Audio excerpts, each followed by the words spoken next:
আসসালামু আলাইকুম বন্ধুরা। টেবিল ফ্যানের মোটর পুড়ে গেলে আপনারা নিজেরাই পরিবর্তন করে নিতে পারেন।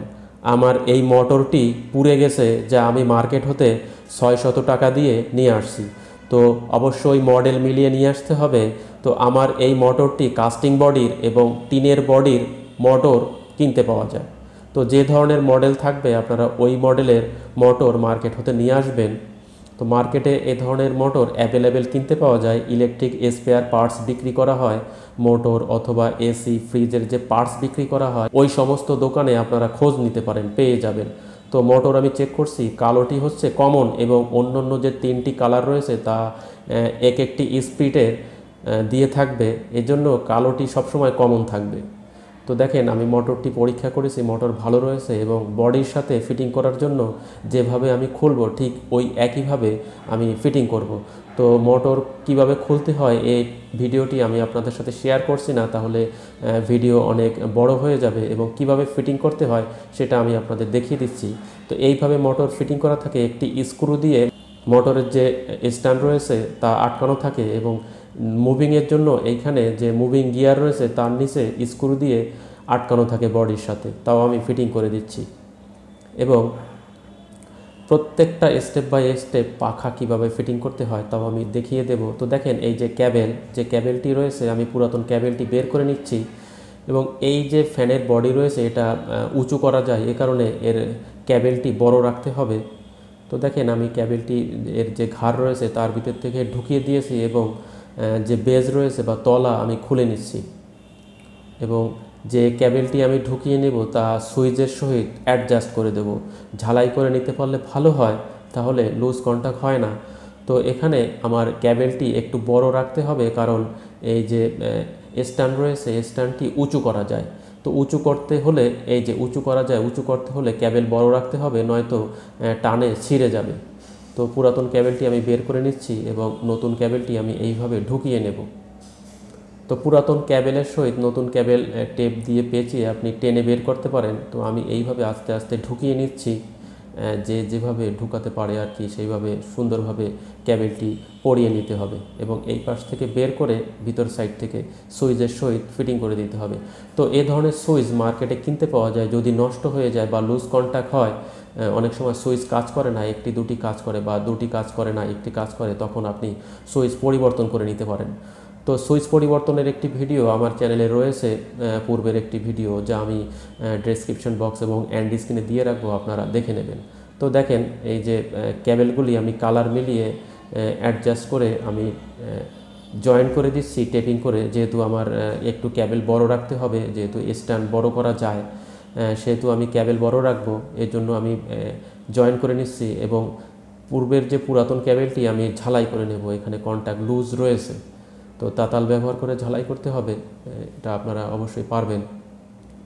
তো দেখেন আমি টেপিং করে প্রত্যেকটা জয়েন্ট কভার করে দিচ্ছি, যাতে শর্ট সার্কিট না হয়।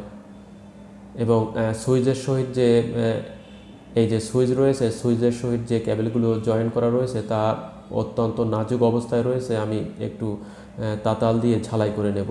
এতটুকুই মূলত কাজ। আপনারা নতুন মোটর কিনে নিয়ে আসলে কালার মিলিয়ে যে 4টা ক্যাবেল থাকবে, কালোটি হচ্ছে কমন, কালোটি হচ্ছে পাওয়ার সাপ্লাই কট হতে যে ক্যাবেলটি আপনার মোটরের দিকে চলে যাবে সেইটা কালো কালারে আসবে, এবং লালটি আপনার যে ঢুকবে সেটা হচ্ছে সুইচের প্রথম প্রান্তে ঢুকবে বা ইনপুটে ঢুকবে। এবং 3টি আউটপুট রয়েছে, যেটি আমি এখন ঝালাই করছি, এই আউটপুট প্রান্ত আপনারা মোটরের যে 3টি ক্যাবেল থাকবে সেই 3টি ক্যাবেল জুড়ে দেবেন।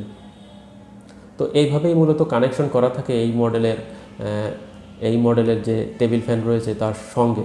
তো আপনারা খোলার সময় খেয়াল রাখলেই হবে, এখানে আহামরি কোনো কঠিন কাজ নয়।